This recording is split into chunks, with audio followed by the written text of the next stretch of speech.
देखो यार, मैं तुम्हें एक कहानी सुनाता हूँ जो शायद तुम्हारी जिंदगी बदल दे। एक कहानी जो तुम्हें सिखाएगी कि पैसा कमाना एक बात है, पर पैसा ग्रो करना बिल्कुल अलग गेम है। ये कहानी शुरू होती है अमेरिका में कई साल पहले, जब एक इन्वेस्टमेंट एडवाइजर रॉबर्ट कर्बी को एक बहुत ही इंटरेस्टिंग डिस्कवरी हुई। एक दिन एक बुढ़िया उनके पास आई। उसका पति गुजर गया था और वो अपनी फाइनेंसेस चेक करने आई थी। कर्बी ने उसका अकाउंट खोला और देखा, वाओ, अकाउंट में मिलियंस ऑफ डॉलर्स थे। पर यहाँ पे ट्विस्ट ये था कि कर्बी ने कभी उस अकाउंट को मैनेज नहीं किया था। एक्चुअली उस बुढ़िया के पति ने क्या किया था पता है? जब भी कर्बी अपने क्लाइंट को कोई स्टॉक रिकमेंड करता था, वो पति चुपचाप वही स्टॉक खुद भी खरीद लेता था। पर फर्क ये था, कर्बी अपने क्लाइंट्स के लिए स्टॉक्स फ्रीक्वेंटली बाय और सेल करता रहता था, एक्टिव ट्रेडिंग करता था। पर वो पति, उसने एक बार खरीद लिया और फिर भूल गया। लिटरली अपने स्टॉक्स को कॉफी कैन में डाल दिया और मैट्रेस के नीचे छुपा दिया। एक पुराना अमेरिकन कस्टम। और 20-30 साल बाद क्या हुआ? कुछ स्टॉक्स तो डूब गए कंप्लीटली, पर कुछ स्टॉक्स ने इतना एक्सप्लोड किया, इतना ग्रो किया कि वो लॉसेस को कॉम्पेंसेट करके भी पोर्टफोलियो का वैल्यू मिलियंस में ले गए। कर्बी शॉक्ड थे। उनका actively manage portfolio decent perform कर रहा था, पर ये पैसिव भुला दिया गया पोर्टफोलियो, ये तो आउटस्टैंडिंग परफॉर्म कर रहा था। और यहीं से जन्म हुआ एक रेवोल्यूशनरी इन्वेस्टिंग फिलॉसफी का, कॉफी कैन इन्वेस्टिंग का। और आज मैं तुम्हें इस फिलॉसफी के बारे में बताता हूं थ्रू सौरभ मुखर्जी की brilliant book coffee can investing, the low risk road to stupendous wealth. Saurabh Mukherjee एक लेजेंड है इंडियन इन्वेस्टमेंट वर्ल्ड में। आईआईटी दिल्ली से इंजीनियर, सीएफए चार्टर होल्डर, और उन्होंने अपनी फर्म मार्सेलस इन्वेस्टमेंट मैनेजर्स बनाई है। पर सबसे बड़ी बात, उन्होंने अपने पैसों को वहीं इन्वेस्ट किया है जहां वो तुम्हें इन्वेस्ट करने को बोलते हैं। ये ट्रस्ट बनाता है ना। तो सुनो, कॉफी कैन इन्वेस्टिंग का कोर फिलॉसफी क्या है? सिंपल है यार, हाई क्वालिटी स्टॉक्स को खरीद लो और लॉन्ग टर्म के लिए होल्ड कर लो, बस इतना सिंपल। पर इम्प्लीमेंटेशन, वो थोड़ा ट्रिकी है। देखो, इंडियन इन्वेस्टर्स की सबसे बड़ी प्रॉब्लम क्या है?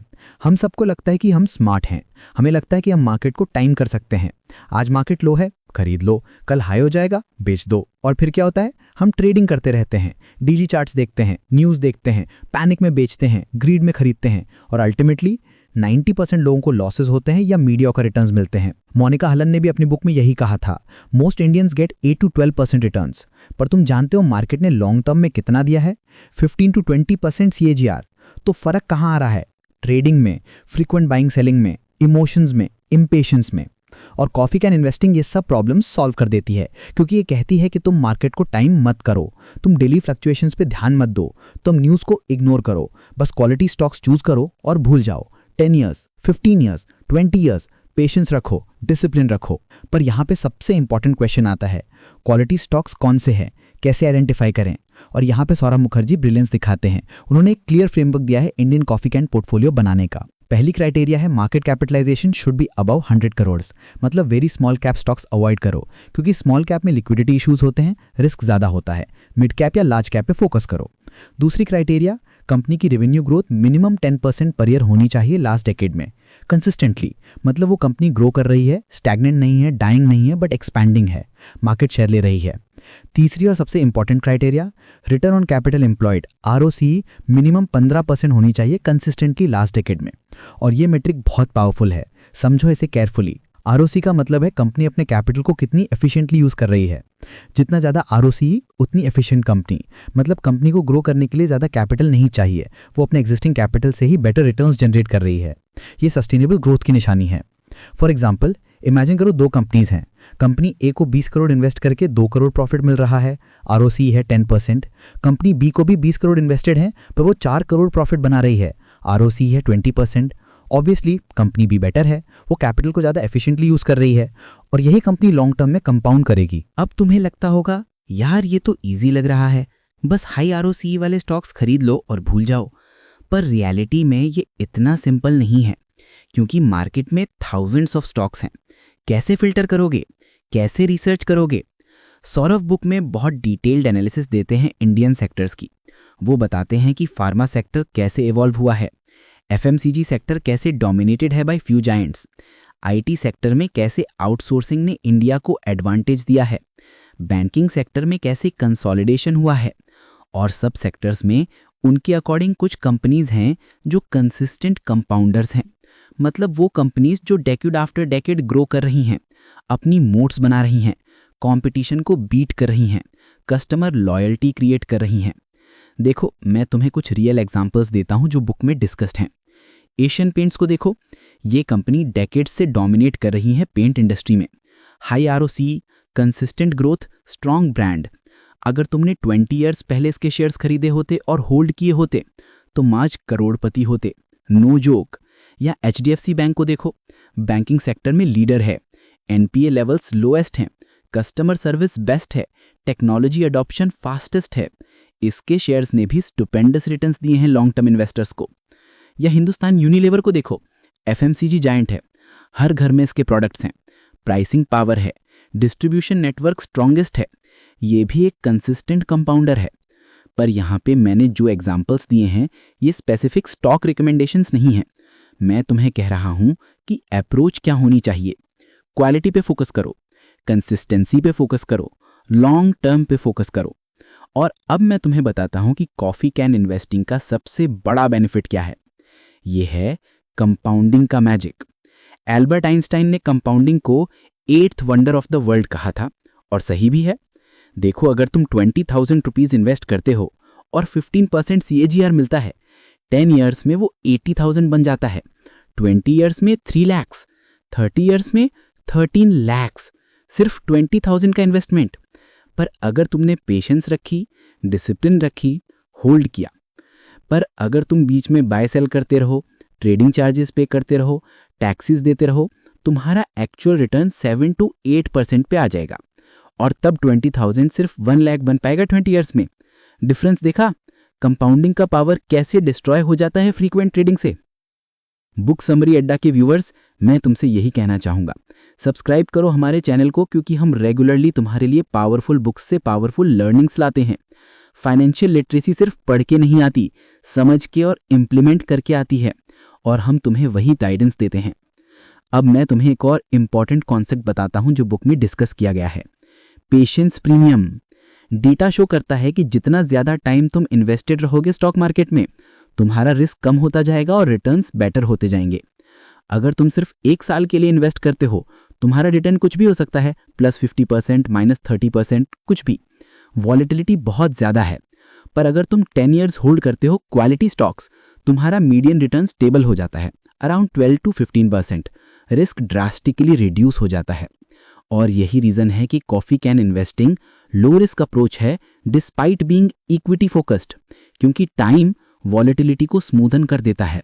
शॉर्ट टर्म में मार्केट पागल है, लॉन्ग टर्म में मार्केट जीनियस है। सौरभ बुक में एक ब्रिलियंट पॉइंट रेस करते हैं, इंडियन इन्वेस्टर्स की सबसे बड़ी गलती क्या है। वो गलत इंस्ट्रूमेंट्स में इन्वेस्ट कर देते हैं, रियल एस्टेट में सब पैसे डाल देते हैं, गोल्ड खरीद लेते हैं थिंकिंग इट सेफ, FD कर देते हैं बैंक में, इंश्योरेंस कम इन्वेस्टमेंट प्रोडक्ट्स ले लेते हैं, और रिजल्ट पैथेटिक है। रियल एस्टेट में लिक्विडिटी इशू है, बेचना मुश्किल है, प्लस हिडन कॉस्ट्स बहुत हैं, मेंटेनेंस, टैक्सेस, डेप्रिसिएशन। गोल्ड सिर्फ इन्फ्लेशन को बीट कर सकता है, हार्डली, उससे ग्रो नहीं होता पैसा। FD में तो इन्फ्लेशन से भी कम रिटर्न है। इंश्योरेंस प्रोडक्ट्स का तो मैं पहले भी बता चुका हूं, कमीशन एजेंट का रिटर्न्स तुम्हारे कम। पर इक्विटी मार्केट अगर करेक्टली इन्वेस्ट करो क्वालिटी स्टॉक्स में लॉन्ग टर्म के लिए, ये सबको बीट करता है। हिस्टोरिकल डेटा ये प्रूव करता है। पर अनफॉर्चुनेटली इंडियंस इक्विटी मार्केट से डरते हैं, क्योंकि उन्हें लगता है ये गैम्बलिंग है, रिस्की है। और पार्टली ये मिसकंसेप्शन इसलिए है क्योंकि लोग ट्रेडिंग और इन्वेस्टिंग को मिक्स करते हैं।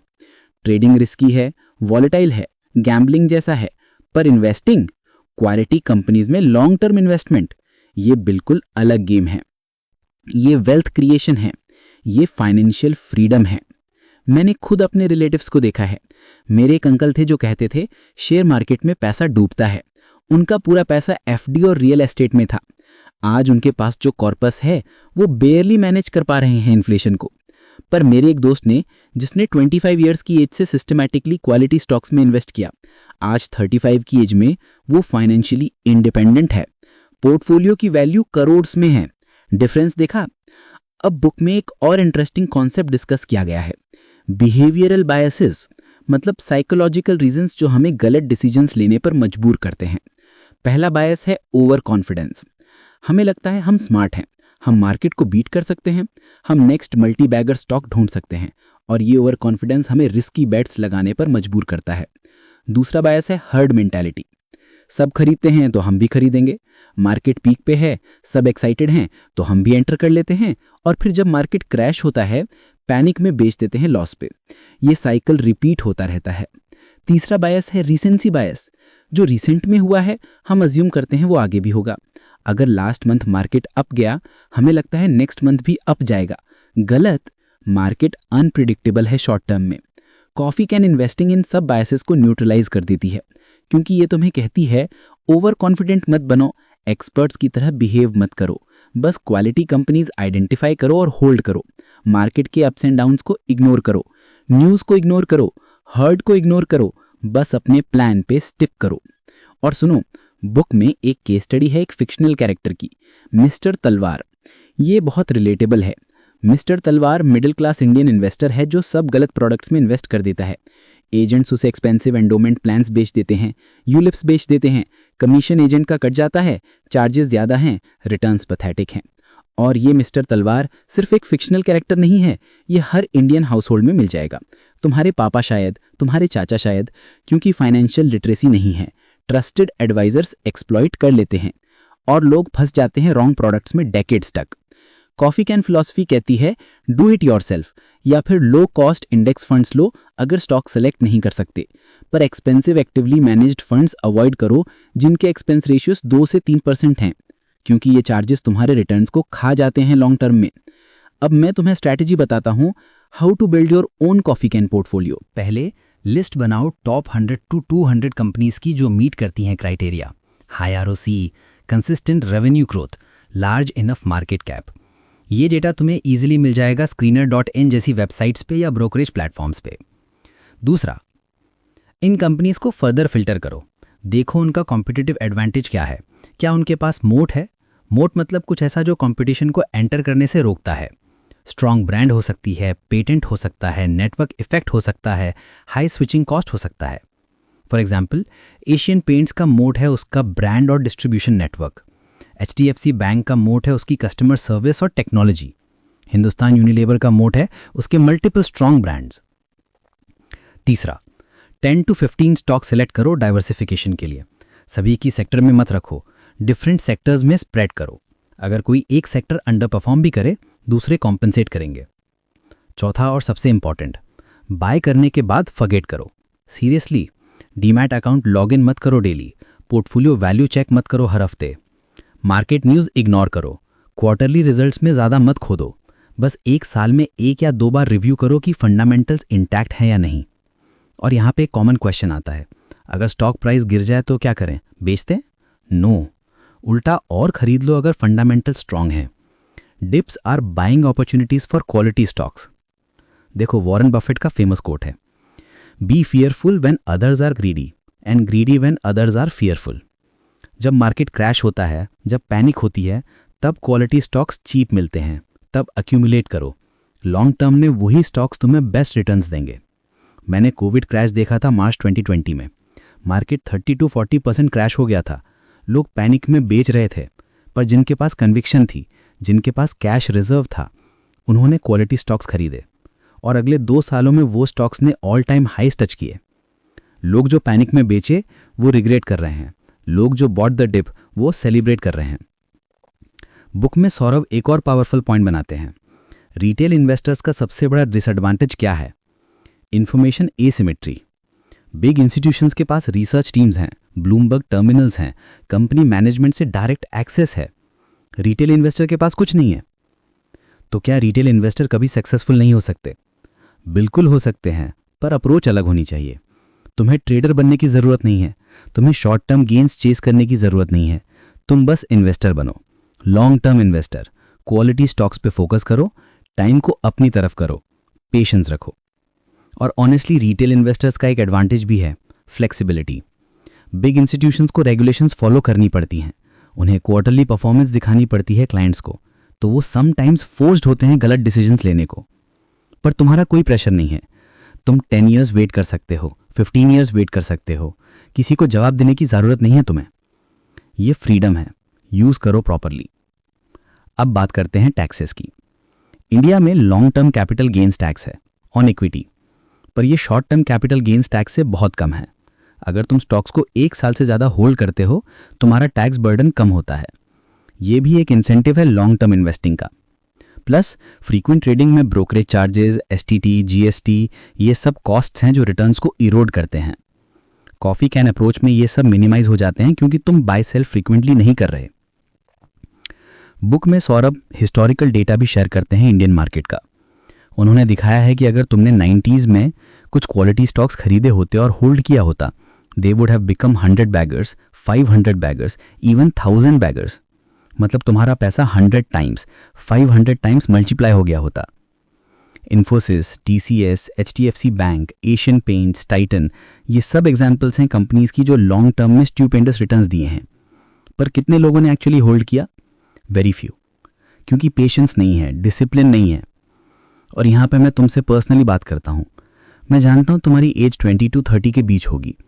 तुम जॉब कर रहे होगे या बिजनेस, अभी तुम्हारे पास टाइम है 35 ईयर्स, 40 ईयर्स, रिटायरमेंट तक। अगर तुम आज से स्मार्ट इन्वेस्टिंग स्टार्ट करो, इमेजिन करो 35 ईयर्स बाद तुम्हारी फाइनेंशियल सिचुएशन क्या होगी। मंथली 10,000 का SIP क्वालिटी स्टॉक्स में अगर 15% CAGR देता है 35 ईयर्स में, तुम्हारे पास 10 से 12 करोड़ रुपीस होंगे। 10,000 मंथली मैनेजेबल है ना? बट रिजल्ट लाइफ चेंजिंग है। पर अगर तुम प्रोक्रेस्टिनेट करोगे, अगर सोचा कल से स्टार्ट करूंगा, अगर डिस्ट्रैक्ट होगे शॉर्ट टर्म नॉइस से, तुम मिस कर जाओगे ये अपॉर्चुनिटी, टाइम का एडवांटेज खो जाओगे।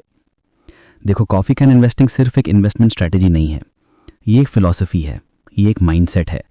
ये कहती है कि quality matters, patience matters, discipline matters, long term thinking matters. और ये प्रिंसिपल सिर्फ इन्वेस्टिंग में नहीं, लाइफ में भी अप्लाई होते हैं। तुम्हारे करियर में भी, तुम्हारे रिलेशनशिप्स में भी, तुम्हारे हेल्थ में भी। शॉर्टकट्स नहीं चलते लॉन्ग टर्म में, कंसिस्टेंट एफर्ट्स चलते हैं, पेशेंस चलती है। बुक समरी अड्डा के व्यूअर्स, अगर ये समरी हेल्पफुल लगी तो चैनल को सब्सक्राइब करो, बेल आइकन प्रेस करो। कमेंट्स में बताओ, क्या तुम लॉन्ग टर्म इन्वेस्टिंग में बिलीव करते हो या शॉर्ट टर्म ट्रेडिंग करते हो? क्या एक्सपीरियंसेस है तुम्हारे? शेयर करो। मैं तुमसे एक लास्ट बात कहना चाहूँगा। सौरभ मुखर्जी की ये बुक सिर्फ इन्फॉर्मेशन नहीं है, ये ट्रांसफॉर्मेशन है।